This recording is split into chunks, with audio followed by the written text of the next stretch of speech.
So, hey guys, pause here, back with another episode of Futurecast. Today, I have with me an honored guest from Chainbase, Luki, head of ecosystem. So, very welcoming to have you here today with me, Luki. Thank you so much for having me here, Paul. Right, so great to have you here. You said you were at Greece at the moment. Can we know about the time and like how is the weather there? Just like some warm up question. About Greece. Uh, What is yeah, it like? Greece. Well, I live in Athens. Everyone think of Greece as a blue and white islands, right?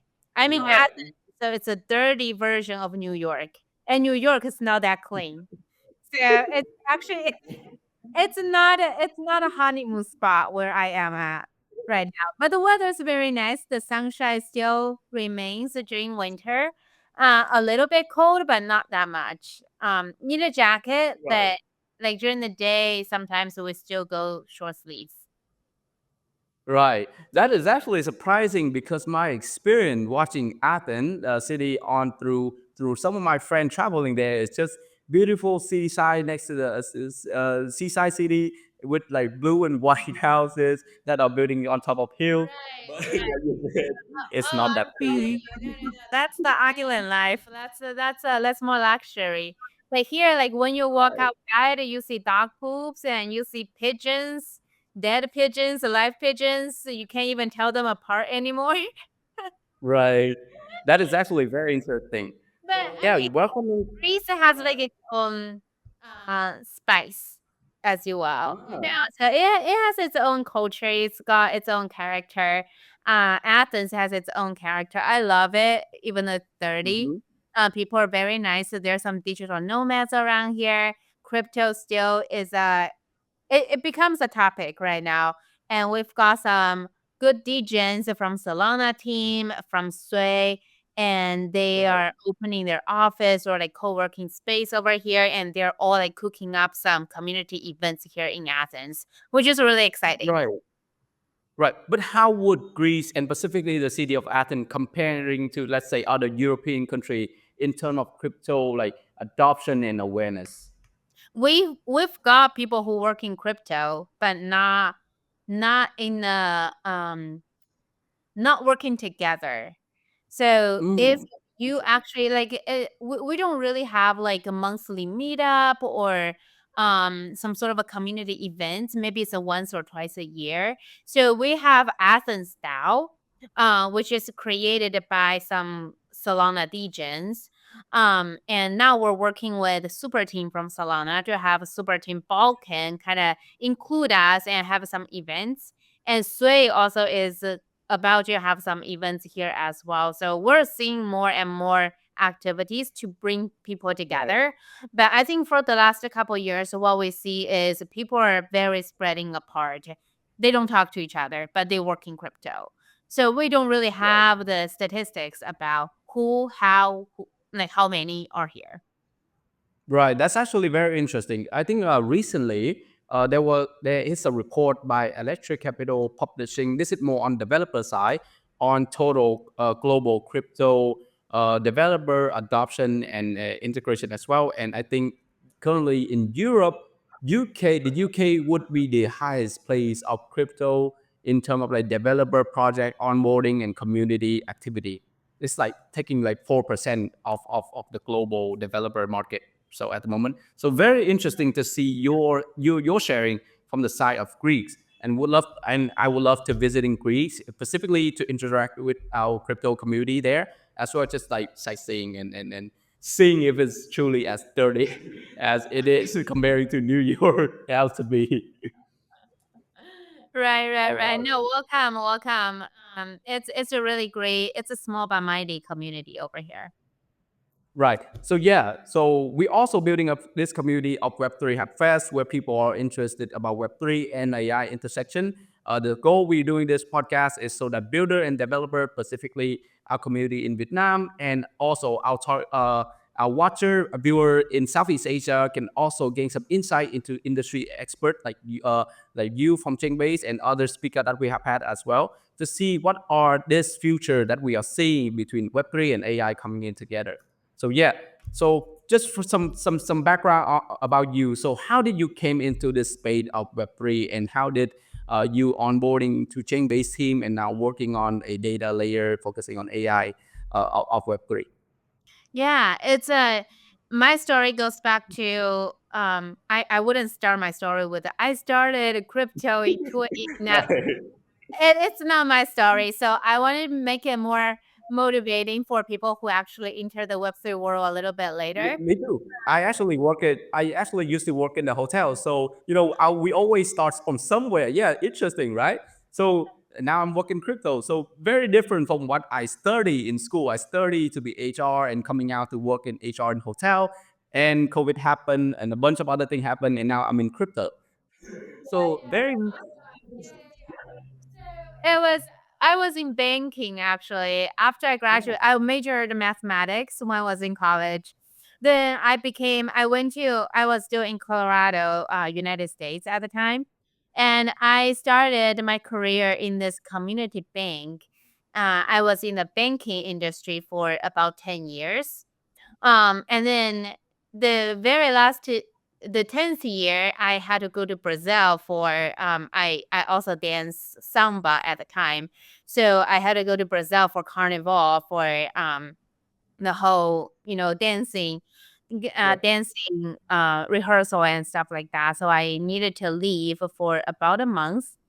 And then that's a really good time for me to think and reflect on what I wanted to do.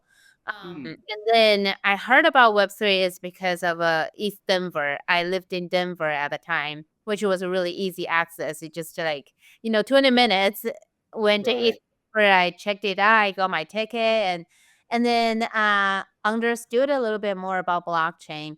But even when I was banking, all those banking conferences that they talked about Bitcoin, they talked about blockchain at the time. I was like, Right. what the heck is Mm, this? And then like every conference we had the same topic, one keynote talking about Bitcoin, and everyone right. shoot up the same questions. So what is Bitcoin? What is this? Scamming.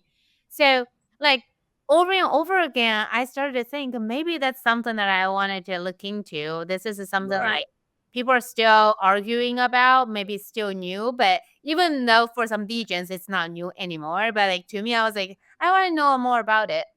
And then, but the banking I was in is nothing like hedge fund or anything. Every time I Right. was telling people that I work in banking, they're like, oh yeah, then it's easy for you. DeFi is easy for you. And my banking, it was all about like a small business financing. It's about like Right. construction loans. You tell me how to build a house, I can tell you how to finance building a house. Right. I can't tell you about trading. So Right. that actually is a big jump for me to understand the technology of a blockchain and understand why it's important. So I took some small classes. They're free online courses. One of them was organized by like Frankfurt School in Germany, and it's all online, all free education. So I like went through the progress and it was like 8 weeks. It's not intense. It's like you do some homework, we Right. understand a little bit, and you present your project a little bit more. So after that, I got to know about crypto or Web3 much more. And thanks to East Denver, I found my very first career in Web3. And then Right. after everything's kind of like a history, even though the history is only like 3 years, 2 years, but still. Then I joined Chainbase 2 years ago, and kind of went through the whole BD phase to like staking, kind of a undertaking the whole staking sector of a Chainbase, and then I moved to ecosystem, and then kind of a product strategy and stuff like that. So everything kind of just evolves around along the Right. years. That's actually amazing to hear. Quick question: how long did it take for you to, let's say, start to become more confident on your knowledge within the crypto space and blockchain technology as a whole? So let's say you go to talk to people in the beginning. I obviously imagine there was a lot of nervous. You don't know a lot about the space, but how long did it take for you to start to build up this knowledge? Say, It didn't take me long. It didn't mm, take me long because I wasn't really. I was studying more about the infrastructure of a blockchain. So very thankful for my first employer at the time. Also, I talked to Protocol Labs at the time as well. So talking to them or working for them made me learn about the infrastructure of a blockchain of Web3, like RPC nodes, operators, validators. So like I started to learn the fundamentals at the very, very beginning. I learned that because needed to go through interviews. I needed to show them I understood. So Yeah. I watched a lot of YouTube channels before the interviews. And that's actually how I got to know the fundamentals. Once you get to know the fundamentals, then everything just becomes much easier. Right.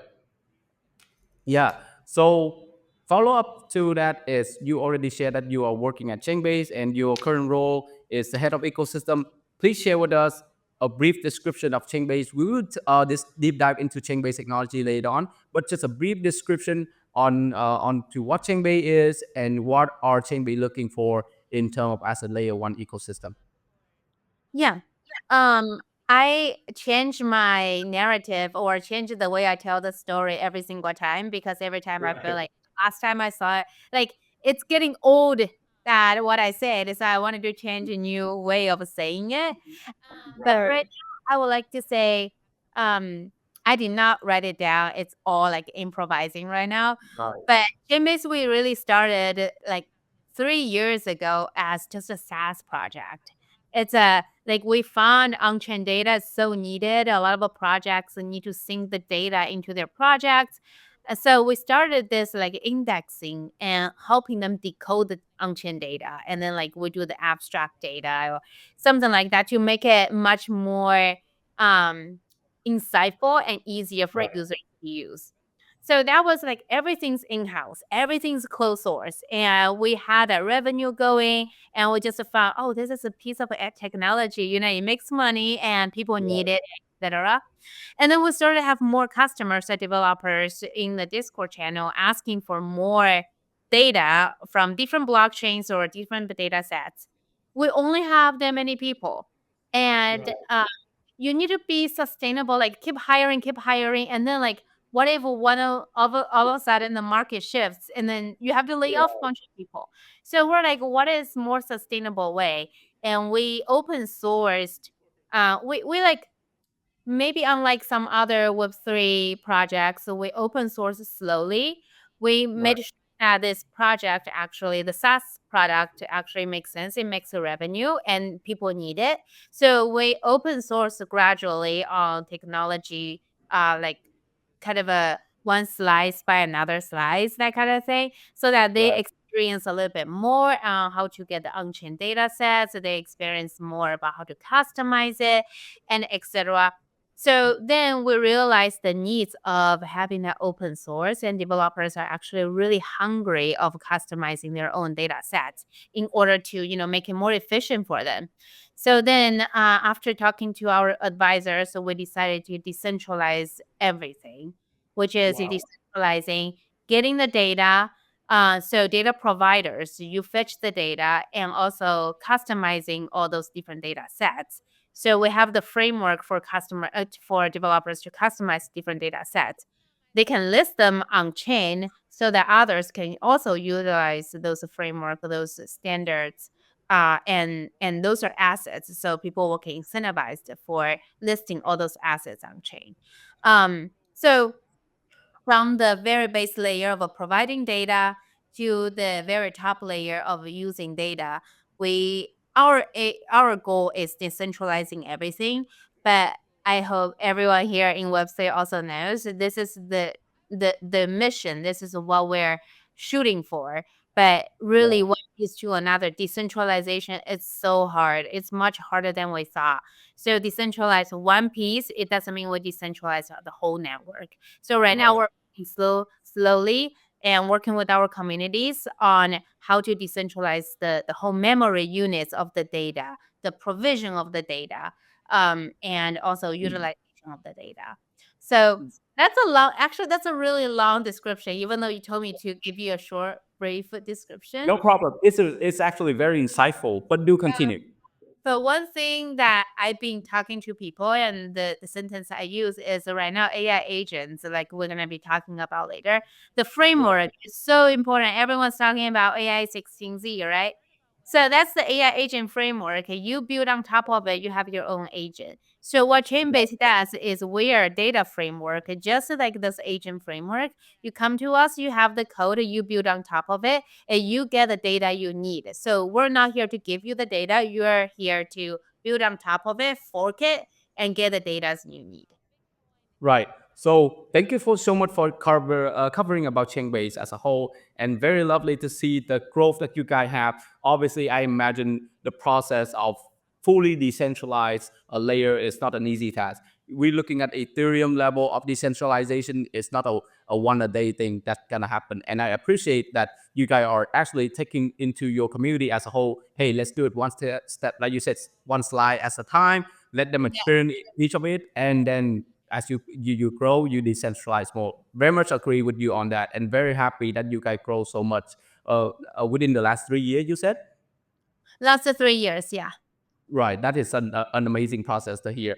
Uh, Moving on to the last part that you start sharing about AI agent. So you would be our first speaker that is actually touching more on the AI agent aspect. So to sum up for you, our previous podcast specifically on speaker that are doing AI like Assistant AI, Malvis from Sony AI, they were sharing more on the data aspect of AI, more on hey, we see this market of data are becoming the fuel of AI. And within the expectation is within the next 3 years, data, the type of data we can have to training for AI is can be running dry. And how would we start create incentive for people to start contributing data that are really really quality that we can use to, let's say your developer are needing customization in data set. How would we get this level of customization both as input and as output?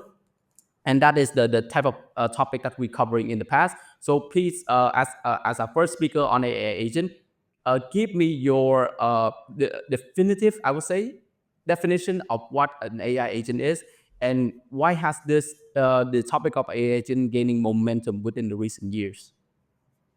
Mm, I think we see different narratives of AI agents. The I will say the utility, it has two categories, I would say. It has the utility, it has the entertainment. So it Right. depends on which AI agent we're talking about. Right now, we have a bunch of AI agents being built, and most of them are for entertainment. Maybe a little bit of a utility at the back end, forking some other famous AI agents out there, but a lot of them are here for entertainment, for a hype of it. For me, AI agents really is. I think AI agents, like thinking about ChatGPT, it could be acting like an AI agent for us on the very surface level. So you give a prompt, but you get something back, and something back really is like they fetch the data from all different web pages and then give you what they found, or give you, like the pre-trained model. Right. So what hoping to see, and what I think everyone's trying to see, is AI agent. They can do tasks for you. It's more personalized. So that's why we also in Web3 talking about, like everywhere we're talking about data privacy. You needed to have something that's tailored to you.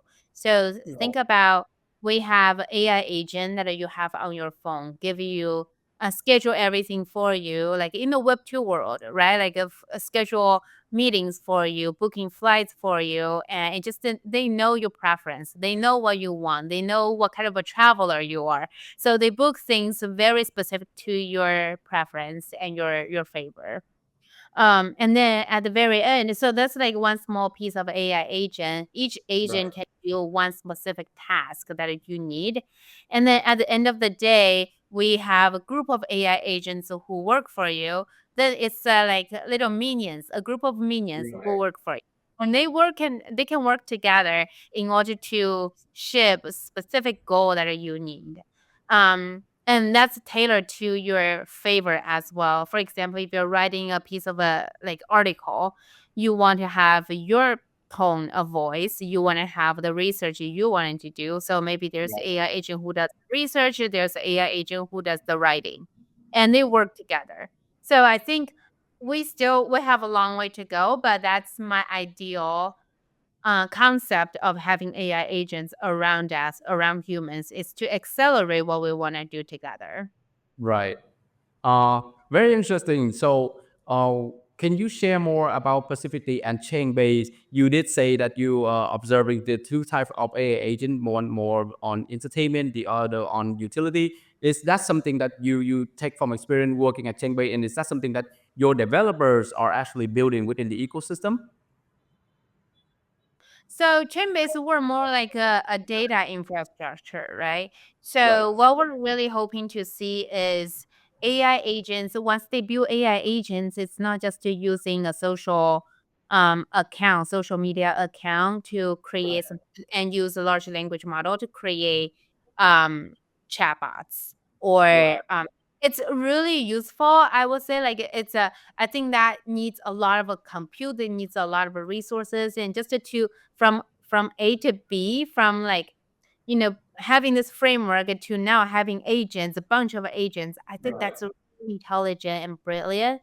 But also we wanted to make sure that in the Web3 world, we also inject the crypto, the Web3 data in there as well. So on-chain data, all the transactions from DEX to centralized exchange and etc. So all those on-chain activities, we also want to capture that to provide a better experience for people to combine Web2 and Web3. So that's Right. what we see. And right now we work with AI16Z for to build a plugin so that people actually are using AI16Z's framework, and they can add the plugin from Chainbase to Right. customize the way they get on-chain data. So if they are doing analysis on certain tokens or analysis on certain DEX, they can use on-chain and off-chain data all together. So it's more of a comprehensive way of giving users a better experience. Right. That's actually a very and very happy to hear that from you, sharing with that you're working with A16Z. On the data aspect, as we know, the data is a core contribution to how an AI agent would work and the output it will produce. The thing that we are start seeing is from our past podcast speaker sharing is potentially biased information that are coming into this data set that are we are inputting into AI agent. And so, is this something that you also see as a problem for AI agent? And what are, if you can, what are some of the solution or some of the suggestion that we can start looking toward? How do we optimize the type of bias that could happen within a data set? Like the bias of a certain data that got synced into AI agent for the inference. Right. Yeah. So right now, I think for everything's open source. For as long as I know the top 10 framework or top 8 framework that we have here in Web3, everything's open source. So in the Web3 world, the data that's used to feed into the AI agents, most of them are on the documentation. And also you can also go into their code to go into their programming, the sectors on GitHub, Right. to understand what data they actually got synced into the project. So as far as the data goes, I think in the Web3 world, as long as they make things transparent, it's really easy to track. Another thing that I do want to mention about bias, every I will say a lot of models, no matter what, it has the bias based on the data you feed in it. So if like the regional data, if you're looking for transaction for this specific model, if you just put European regions the transaction data, it doesn't really capture it all.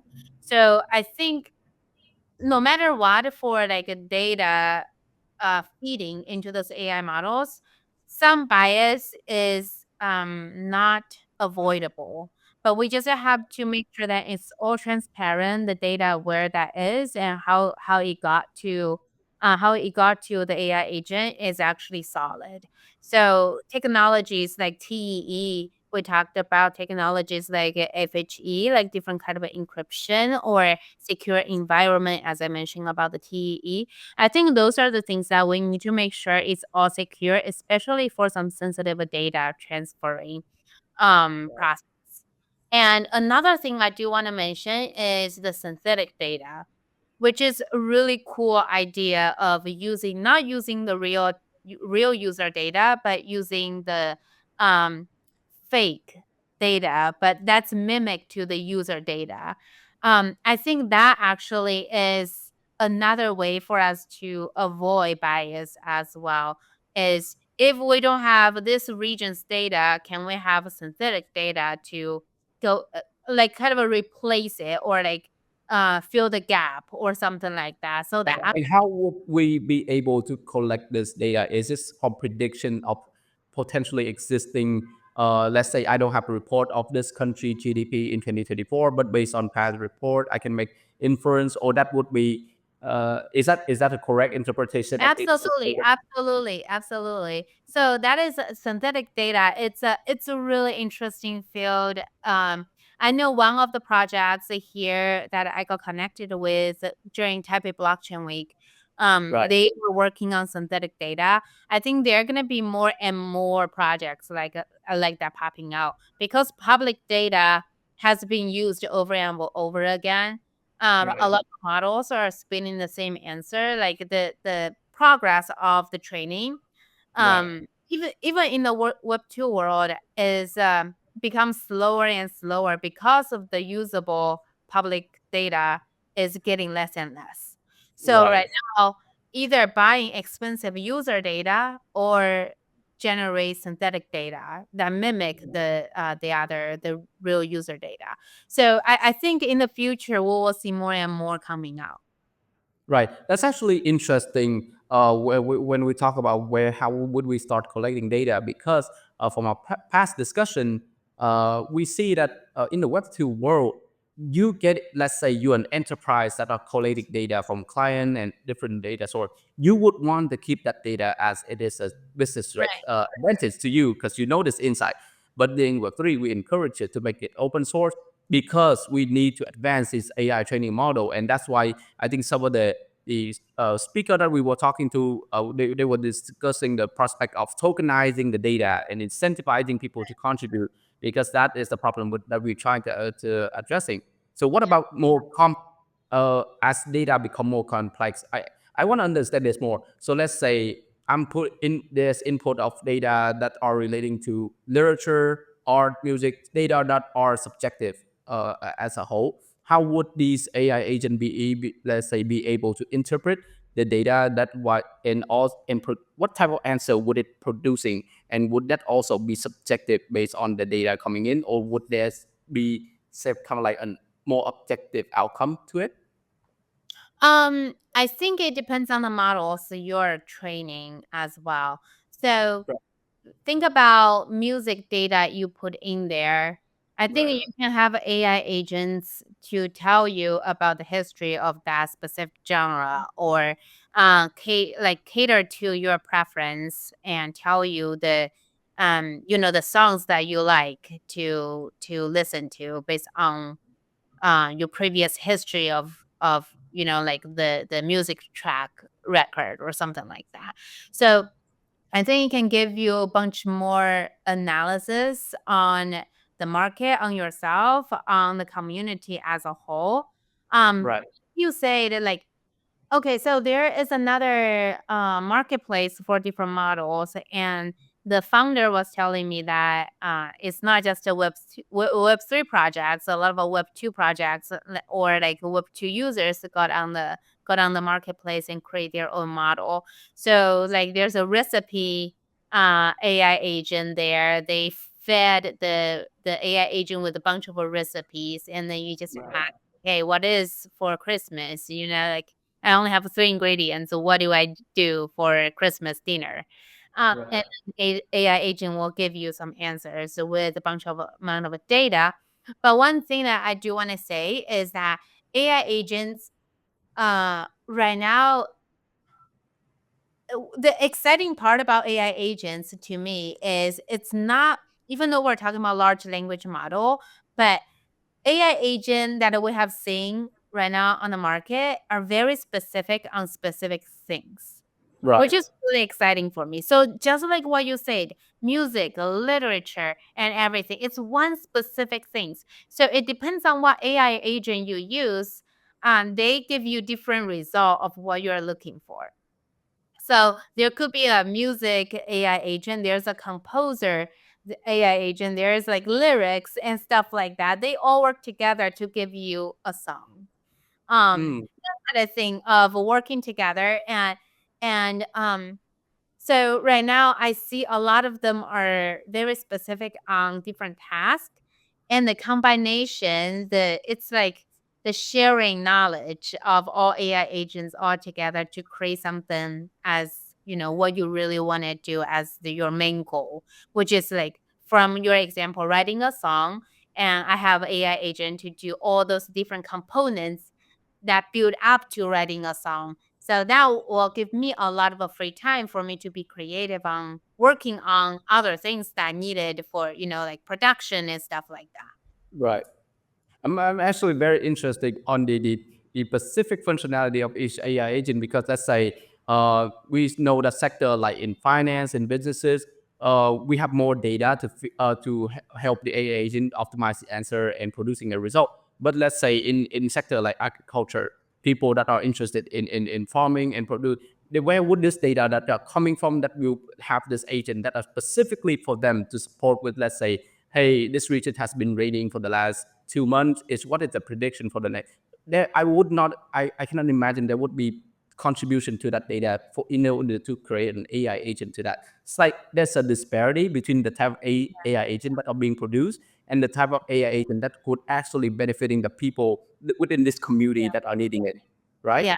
It's so funny you say that because I my partner actually was working on agriculture data Oh, around the interesting. world for years in a very big consulting company. So those data is very private data, right? Like you need to, and they created a AI model to give you prediction of what next year is going to be based on the weather, based on like where you like as farmers, so where you save the most by allocating your resources somewhere. Right.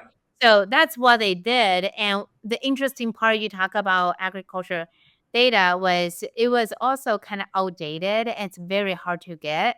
Like a lot of data, like a lot of them you have to purchase from big companies because they do all those surveys. They get all those data. Right. Um, and so I think in the future, like you mentioned, user data, people getting incentivized by providing those data. I really hope in the future, like all those data providers, that's why we have the edge nodes, right? Like all the deep projects, you provide certain data, like WeatherX, I think, yeah, that's the weather data. You implement that equipment into your house that detect the weather, and you actually report back to their system, and you get incentivized. So maybe you have tokens, maybe you have some sort of a points, but you get incentivized by joining this initiative of providing the data from like voluntarily, and Right. and then the system or the project will have this data to work on the large language model to train different specific AI agents. So, like what you mentioned earlier, it's definitely something that we probably will see much more as users getting incentivized for providing certain data in the future. Right. But then I would imagine these enterprises that are already so massive that are collecting data now, this would put a threat to their revenue stream because now an end user that are being able to produce and contributing data would then smaller scale project like me would have no need to come to these big enterprise data to purchase anymore, and I can get it from the community as it stay true to the Web3 core function of community. right? Would create a threat within Right, the right. English system.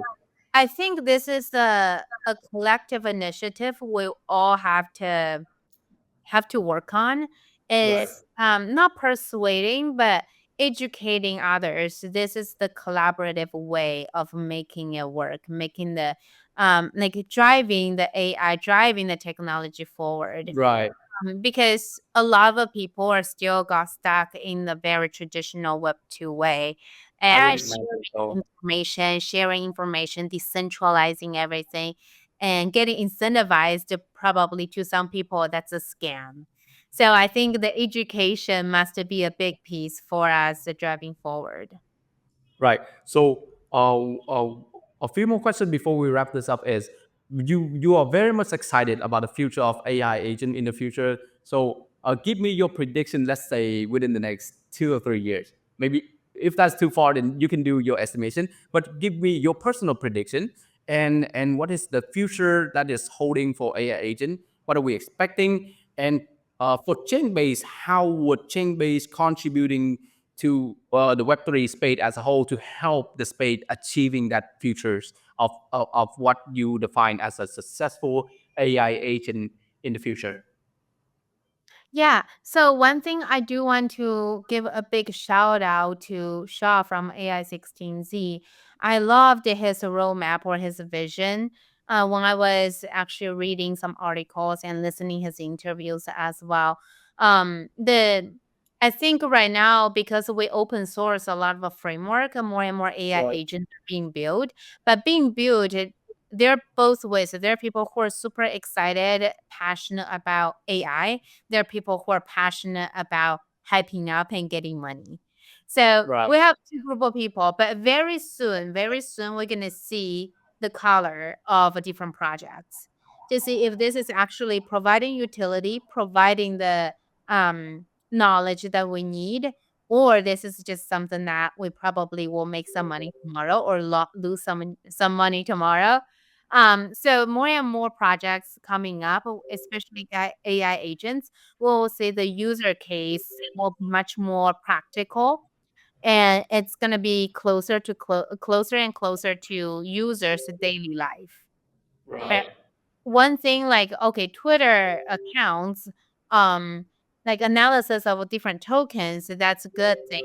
And the others, like we will see more and more like the impact making ones, such as I mentioned weather, I mentioned wellness, I mentioned like music in the future. I think there are going to be more and more AI agents who can do things that we do on a daily basis, and and then we see, wow, that's actually true use of AI agent. And then Right. I'm very positive right now people are driving forward the technology of combining AI agents all together. I already know some network they're having all AI agents and having some sort of a bridge for them to talk to each other. Like That's actually interesting. right, from different framework, not just a one framework. So like in Web3 we have different blockchains, and now we have a cross chain, we have a bridge, we have Right. multi-chain. So I think in AI world, in the agent world, we will also have this cross framework. AI agents can also talk to each other. uh, Right. I do want to also mention before we wrap up is I've been talking to some GameFi projects, which I'm so excited about. That I'm not a gamer, but I think more and more people are focusing on how to enhance gaming in Web3.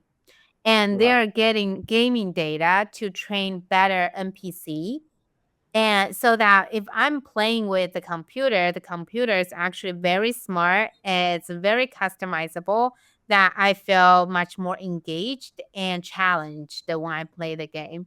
So I think more and more projects like a GameFi or even gamble and stuff like that, it will, because of the data, because of the AI, they are able to create something that actually caters to humans, to our preference, and that customized in a way that we find it much more engaging, which you will be like will be kind of I don't know, scary as well, that gamers will be even more addicted to games because the That's game actually yeah, that's actually important because we already see some cases of real life people falling in love with game NPC and animated individual on game. So now with the level of customization and the level of interactiveness the agent can bring to the player, I would imagine some player would not actually quit the would start forgetting the real world and becoming this